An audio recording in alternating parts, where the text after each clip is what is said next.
Good evening. My name is Joe Sam Robinson, and it's my pleasure to have with us Harry Groce, who is a colleague and head of our research department at the Institute.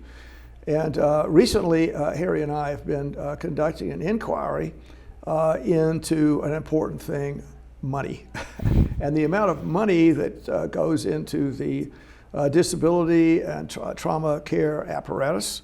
And one of the things we've looked into is the impact of the Georgia Trauma Commission on trauma and death and recovery and expenses. And I think we're going to make the argument that it's a good investment for the state taxpayers, and maybe some more money could be put there. So without any further ado, maybe we can start showing our slides and we'll go forward. Harry, do you have any comments? Does that reflect your notions of what we're up to? I would say so, yes, sir. That it's, I think that it's an exciting project we've embarked on that has potential to do a lot of good for the system. Well, all right, maybe we could start with slide number 1 then. And obviously, a lot of money goes into healthcare in Georgia, and we estimate about $125 billion. And anyone in our audience can say how expensive healthcare is, and also the good that it can do. And so we're looking into our state trauma system and making comments about it. Anyone that's travels along the highways sees accidents, and they know of stories of people being injured, and there are also lurid stories about shootings and all kinds of things. And so one of the things that's happened in Georgia is that a state trauma commission has been established that has been there for a long period of time and done all kinds of good things. Now, our first slide just talks about the report that we actually wrote and hatched out in our institute some years ago, hoping that we could persuade the state to establish a trauma commission. And we made the argument this would be a good financial event. And this was a paper back from some years ago, and in fact, the state did do that. So the next slide. And now we have a lot of assumptions that will probably be tedious to go through as we go through our little presentation here. And we hope this won't be too tedious for the audience, but really, I think the major thing to say is, in a word, is the Trauma Commission, presumably, and our efforts to improve trauma have cut the death rate, the trauma death rate, as to what it might have been without its presence. And when that death rate was cut, a great number of patients, their lives were saved, and they had productive life after that. And from a numerical point of view, more importantly, a number of people that would have been disabled and thus not part of the workforce were also redeemed by the improved system. So they've been able to put money at work in the state and have jobs and productive lives. And it's been a good economic event for the taxpayers. Now, there are a number of little cautionary stories we have as we do their analysis, but I think that's our big point. So next slide, please. Well, this is our model, and Harry, why don't you just discuss this? Yes. So this math gets confusing, as Yes. you well know. Yes. But we used a fairly simple mathematical approach to calculate most of our numbers. We took data straight from the CDC's data sets for 2020 in particular, looking at Georgia's actual data, the United States average data, and then another state that I used that we'll explain a little bit more about, Illinois, which we used to formulate part of our hypothetical scenario. The key metric that this model relies on is something called years of potential life lost, which in its most straightforward basic way is how many years did a person lose when they die at a given age relative to their expected, life expectancy, right?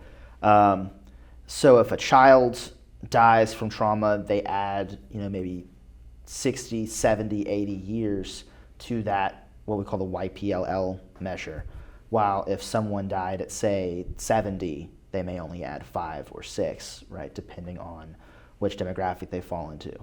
And so these numbers can get quite large. So we use these years of potential life lost as kind of a metric for potential economic activity. And so we excluded those over 65 from this metric. The CDC has calculated all that for us, thankfully. And we sought to kind of question, okay, how much lifetime income could a person who died from trauma potentially have made, right? And so we calculate that with per capita income times the YPLL.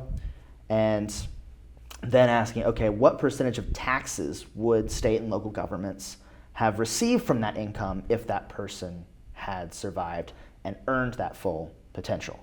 And so we use average state and local tax rates for the state. Georgia State has a wonderful research center that handles all of that I use their data for.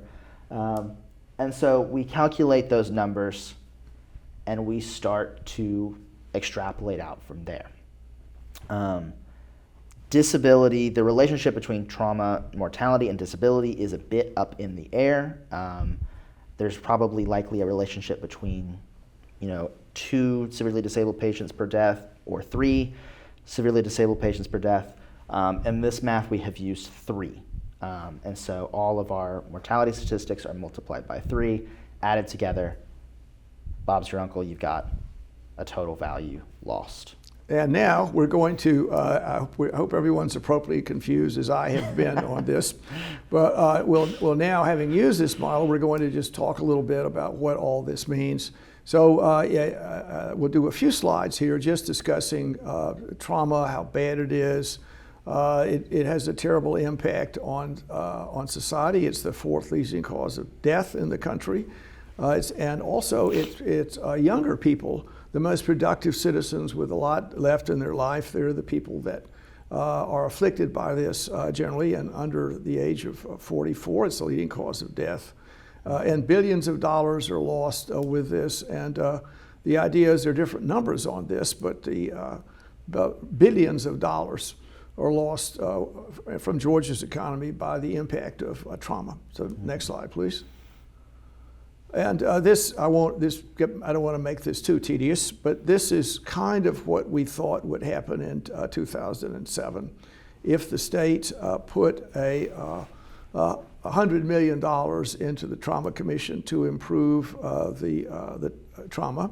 And we thought that at that point, Georgia was their trauma death rate, which is going to be the crucial part of our discussion, was substantially higher than the national death rate. And we thought if some money could be put in, we could make that death rate lower. And if that happened, the state would get a lot of additional money from increased tax revenue from the people that were saved from traumatic death. So next slide. That's a little incentive for the legislature to give us some money. Okay, next slide.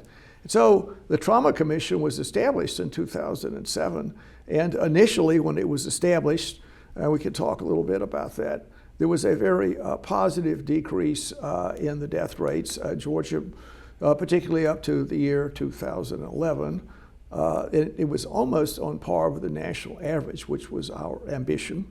However, next slide, please. After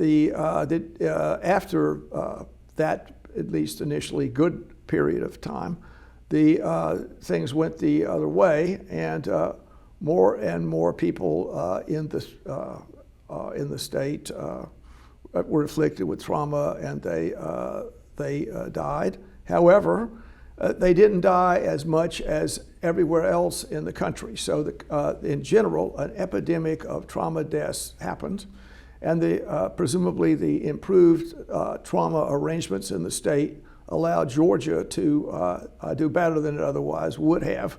And I think, that's our next slide, please. We would have had a much worse outcome, and we'll talk about that in a little bit.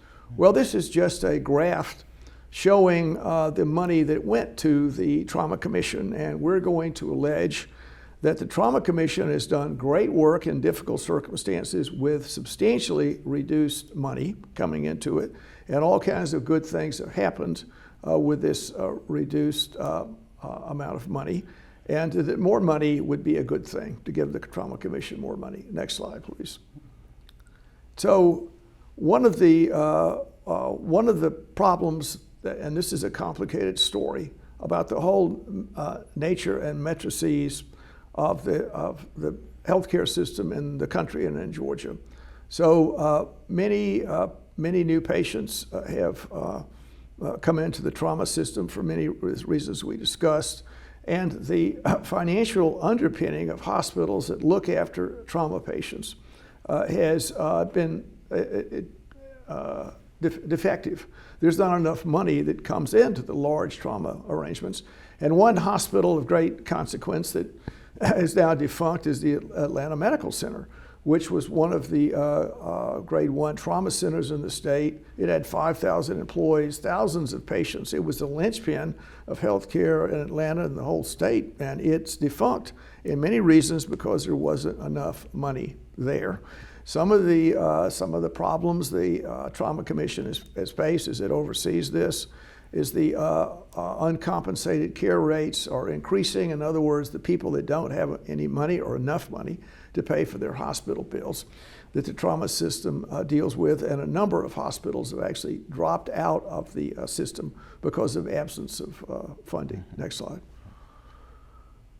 Well, here's some of the reasons. Besides that, here's some of the reasons that these death rates have gone up. Lots of people are shooting each other. This is in the paper every day, and particularly in a town like Macon, many firearm deaths that are happening. Next slide.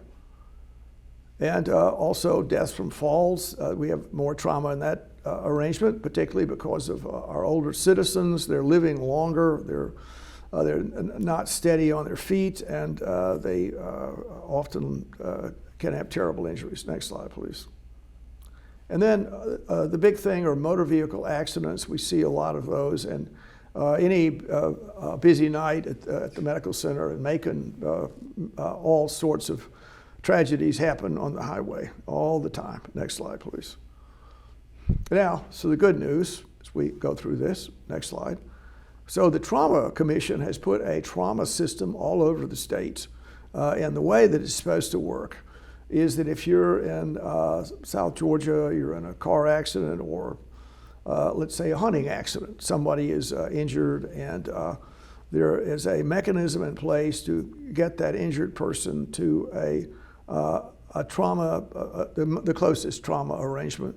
And then if it's needed, these patients go to one of the documented grade 1 trauma centers where people are ready to go to look after their injury on a 24-hour schedule, and they go to intensive care unit. Their intensivists look after them, and this can really be a lifesaver. And so despite all the financial difficulties, the Trauma Commission has successfully expanded the system. It does really good work. We'll talk about it.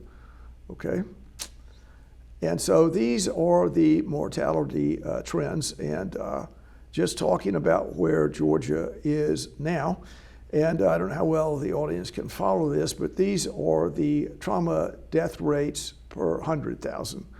And we can see that Georgia is now better than the national average. And formerly, before all this started, it was worse.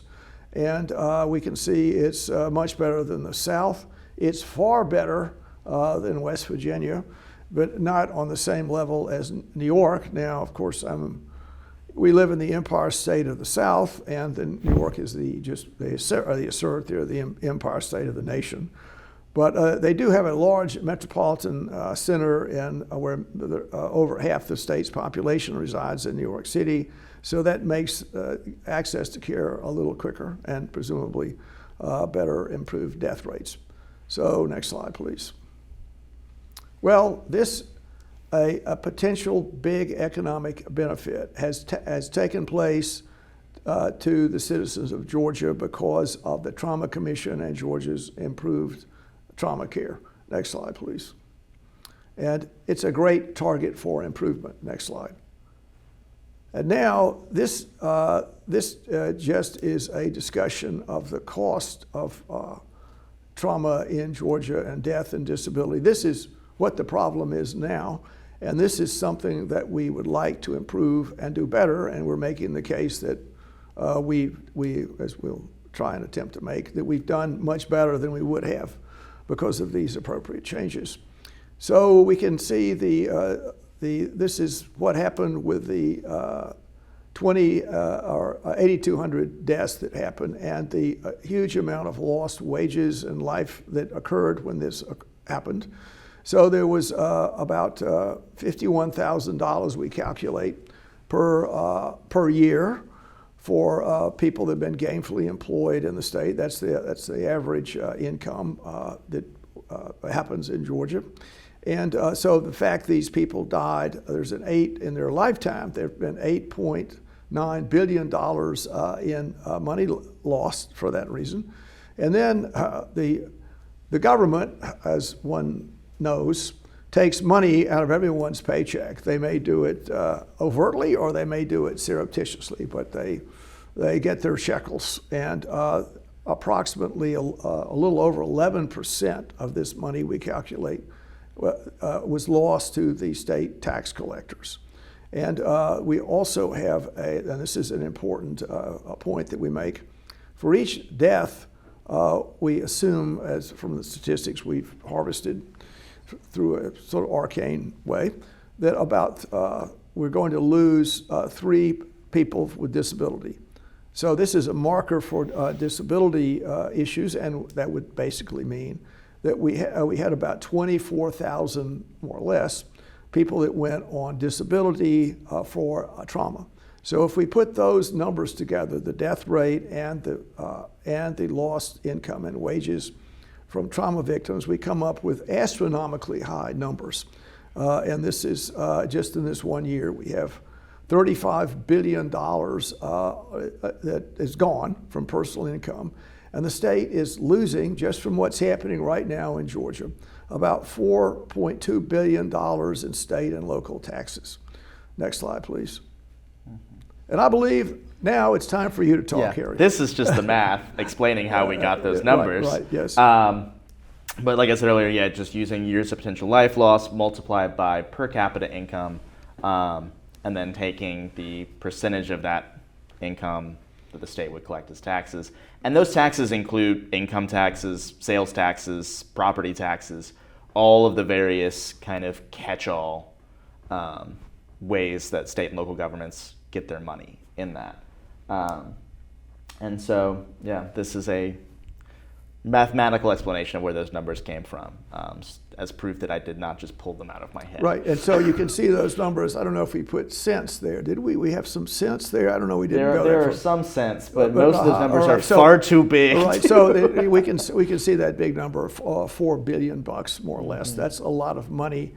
And that's something that if we improve the trauma statistics in Georgia would be a payback for the state legislature. And so the idea would be that if they gave the trauma commission some more money and paid some more attention to diminishing trauma costs, there would be a great, I guess, cornucopia of shekels that washed into the state capital if they were successful in their ambitions. So next slide, please. Well, now we're going to talk about sort of the positive impact, and then what could happen if we did better, but this is what we actually accomplished. And so although the absolute rates of trauma deaths did increase, and we tried to make the case, the reason they increased were there are all kinds of additional trauma emergencies and trauma deaths out there. That if we had not put the system in place, the death rate, if it stayed the same as it was before the Trauma Commission was established, the death rate would be about 93 per 100,000. And it's basically, if my eyes are correct, it looks like that's 81 or so. So there's been a substantial improvement, and we were 16% above the national average. It would be that way if we hadn't changed it, and now we're below the national average. Thus, we've done a really good thing here. Next slide. And so if we had stayed at the same level, basically we would have lost a little over 200,000 years of productive life. And it's a little complexity. I'll ask Harry to opine on that in a little bit. This number may slightly overestimate it, but having looked at that, just for 1 year, there would have been a total additional loss in income of $43 billion and $5 billion in tax losses.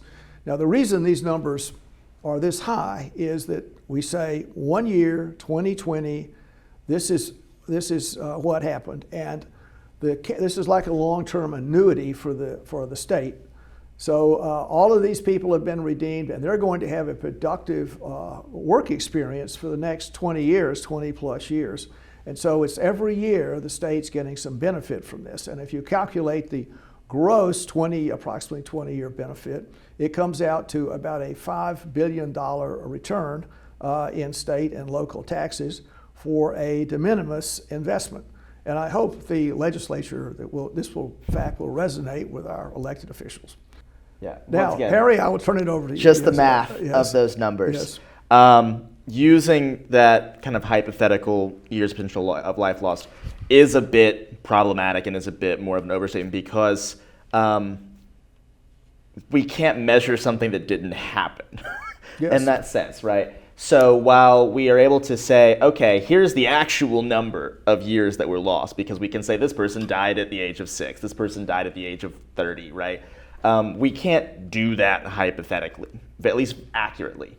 And so the danger of using that estimation is that it assumes that basically every trauma death that would have happened, every excess death, would have been among this same under 65 population, which is a stretch, theoretically. So these numbers are a bit inflated.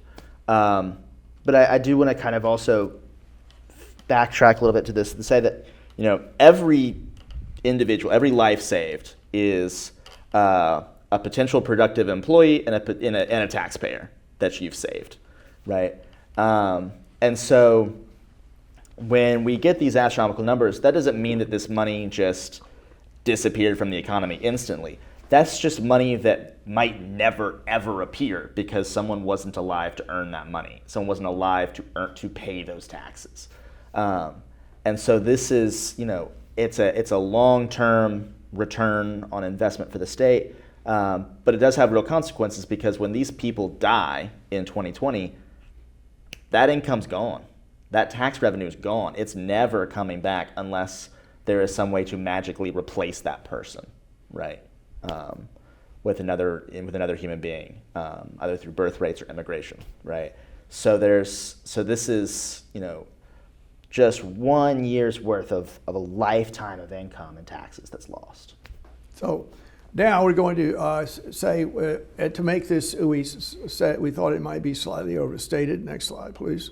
So in order to get a little more realistic numbers, actually I must give Harry credit for this. So he diligently searched all of our 50 states to pick one that resembled Georgia, and came close to the hypothetical death rate that we would have experienced had we not done something. So Illinois is in this as the death rate that Georgia would have had if the Trauma Commission had not been there, and for that reason, we are now able to get the demographics of the actual years of productive lost life, and without just arbitrarily increasing it. So we're going to say that the Illinois experience would have mirrored that of Georgia had the improvement not occurred in the State Trauma Commission. And the numbers are using that and meaning that where the change is going to be is the under 65 years of productive life that are lost, and how that parses itself out is presumably a little more accurate. And the numbers, becomes slightly less impressive, but still quite impressive to me. So there's $41 billion in personal income lost, and once again, $4.8 billion in state and local revenue. So that's a substantial number. Next slide, please. Yeah. Okay, now, Harry, you can speak to this. More math, folks. All right. Don't say we don't keep you entertained here. I think the key number, right, the reason that I settled on Illinois, because it did very closely resemble Georgia in terms of, particularly importantly, when people were dying from trauma, at what age. And so using actual data from the CDC that was measured in 2020, there's this, I think it offers a much more reasonable assumption of when people would have died in this hypothetical 10,000 trauma death scenario. And so using the exact same formula as the previous slides, right, taking the years of potential life lost from Illinois in 2020 and applying them to Georgia's context, right? If they made the same per capita income as someone in Georgia in 2020, how much income would they have lost? If they paid the same tax rate, how much tax revenue would state and local governments have lost out on, right? And it is still a very impressive number. It's a bit more conservative, I think a bit more realistic in terms of measuring an unknown, but it is still quite the impressive number. Okay, let's move along to our next slide. Well, there's a picture of the Golden Dome, and they tell me that when the state legislature is in session there, for some mysterious reason, down in the underworld, people roasting in pots, the temperature goes up. So there might be some connection about the temperature in Hades and the state legislature being in session. That's my little joke. I hope that's taken well. Well, okay, here's some more money for the state. We'll discuss that. Next slide. So it's a great investment. That's what we want to say. So, and we'll go through this in a little more detail. We have those big numbers. And we're also going to toss in something called the multiplier effect, which I won't get too much into that. But when you get a dollar, it goes into your pocket and you spend that dollar, it ricochets from other people and other people. And so the dollar really expands to a multiplier. And so other people get the benefit of a year of productive life. So when these people die or are terribly injured, their productivity diminishes, and thus the multiplier that would have happened if they'd been active would not be there. And so we're going to talk about that now. I will just segue slightly. We're talking a lot about money, and with the fact that seems to be an important issue in the world. But there are other things that obviously I don't even have to speak about it. The importance of happiness and life and family dynamics and injured relatives and how the injuries that take place, the psychological injuries, all of these horrible things that no moral person wants to have happen. And so anything we can do, but the money is just, I don't know what that, maybe we just have to talk about it, but all the good work that happens every day, it certainly should not be neglected. All right, next slide, please. All right, now this just sort of puts this out for maybe in a little more detail for the, it's another graph showing the benefits of diminishing the 2020 mortality rates. And we can see that what we've done is we've added the benefit of just changing the death rates. All those people that are dead, we're going to assume that there are 1,800 people that are alive that would not have been alive had the, I'll say this, the Trauma Commission not existed and the approved trauma care not happened. And besides that, there are about 3 times that number of people that are not disabled that are out there working, and this is the amount of money that's produced. We can see that on the left and on the right. We see this is the tax, I guess, benefit that happens over the time of their life. So it's another substantial tax benefit. All right, next slide. And this is, we've got a multiplier effect. So that's 2 times 2.3. So we're going to say that number, the astronomical number, has even gone up more by 2.3 times. And there's about $1.4 billion in lifetime tax revenue that exists for this 1 year of the Trauma Commission functioning and reducing trauma injury rates, death and injury rates. Next slide. All right, More fun Harry, there math. you go. Yeah, more fun math for everyone. Yeah, so these graphs are just simple subtraction for the most part, right? How much would we have likely lost in the hypothetical if we had done nothing, if we had, not managed to improve things? And then we, subtracted out the actual losses, right? The actual estimated losses. And the result is how much money the state managed to effectively save, right? These costs that were averted are the same thing as savings, effectively, right? That is, $636 million at a base level that the state and local governments can expect to potentially take in tax revenue. Well, if nothing had been done, that's $636 million they would never have been able to see, right? Throw in a multiplier effect, even more magnitude of this. That's a lot of money, almost as much as the person that won the lottery, I think, in Jacksonville. I don't know, it's a little joke, but okay, next slide. It's a lot of money for anybody. So we have an incredible return on investment, if we want to, that's the way to think of it. So for every dollar that the state invested in the Trauma Commission in 2020, the return was about $28 in improved tax revenue. That's a pretty substantial number, and it's 2.3 times that with a multiplier effect. Next slide. And so, if there are anybody in the audience that wanted to invest in with Mr. Musk here and his Tesla Corporation, that in 1910 you decided that, well, I'm going to put $1 in Tesla, and then it would be worth in 2019 about 27 times that. Thus, the state legislature is in the position of, and the governor and the whole administration, of making a dollar investment in the Trauma Commission, if you want to assume all the other things that go with that. They're the same returns to the Georgia taxpayer as if they're investing in Tesla in 2010. And I think that's a rather telling thing to say. And we hope, once again, this will get some traction in Atlanta. Next slide, please. And so this is a great investment, and this could be something that's ought to be thought about some more.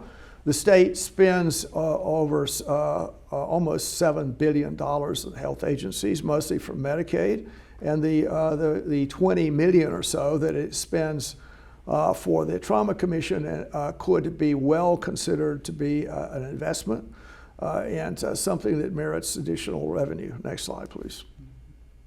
And this is, I think, a point to make, is that the way that the money goes around in the state and the amount of money we spend on health care in the nation, it's a huge, $3 trillion rather. Trillions of dollars are being spent on health care. And when when this money is spent, a substantial amount of that might be considered an investment. And so that's something that ought to be parsed out. And there could be an argument to say that when you put an interstate highway system on board, when you do that, the state makes an investment that has a tremendous economic and return in every way. And so making investments in the healthcare has a similar economic return. And that's what the state legislature and indeed decision makers should be looking into, and the economic analysis of the money they spent. Next slide. Well, and these are just possibilities for the future with what the Trauma Commission could do. It could draw a lot of attention to prevention. It could try and do something with making people, I don't know, wear seatbelts and have helmets on when they ride bicycles. And they could also use artificial intelligence and NORAD type system to really adjudicate the triage of trauma, get people where they need to go straight away. And this, we could also enfold all kinds of acute care into this apparatus, and it would be a really good thing. And so what the trauma team can do, a commission, is study the economic impacts in great detail and get back to the Georgia taxpayers. Next slide, I think this was the last. Okay, thank you, audience, for watching us.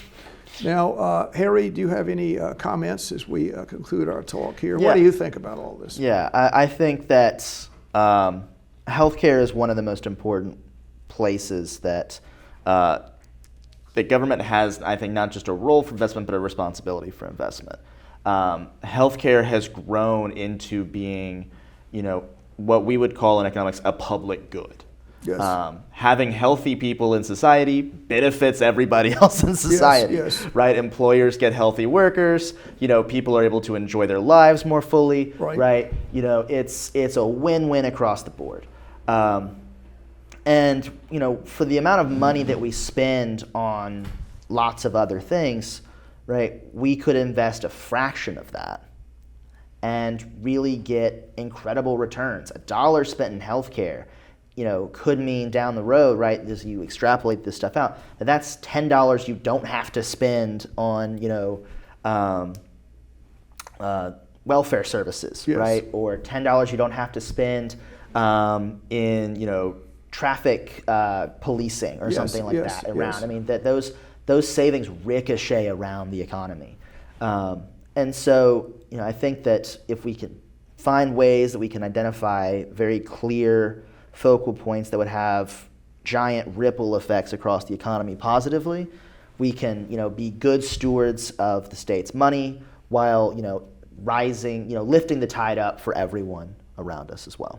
Yes, and one question our little analysis begs is there's kind of a bimodal healthcare arrangement in the state. So those areas of the state that have a lot of uninsured people, or people that are lack full pay insurance, then the hospitals and health facilities located there, their numbers don't work. And that's in many ways what happened at the Atlanta Medical Center. Their patient population just didn't have the financial wherewithal to maintain the hospital. And that's something that needs to be carefully monitored in the state and the country, as the many hospitals, particularly rural hospitals, go bankrupt. Hospitals in the poorer parts of the state are having issues.